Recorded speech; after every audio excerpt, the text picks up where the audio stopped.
দুর্গাপূজা নিয়ে শঙ্কা নেই। নিরাপত্তায় সেনাবাহিনী, পুলিশ, বিজিবি ও আনসার মোতায়েন হয়েছে বলে জানিয়েছেন স্বরাষ্ট্র উপদেষ্টা অবসরপ্রাপ্ত লেফটেন্যান্ট জেনারেল জাহাঙ্গীর আলম চৌধুরী। সকালে গাজীপুরের কৃষি গবেষণা ইনস্টিটিউটে পরিদর্শনের আগে সাংবাদিকদের এই কথা বলেন।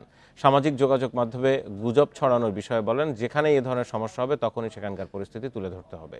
মব কালচার বন্ধে আইনশৃঙ্খলা বাহিনীর পাশাপাশি জনসচেতনতা বাড়ানোর তাগিদ দেন স্বরাষ্ট্র উপদেষ্টা।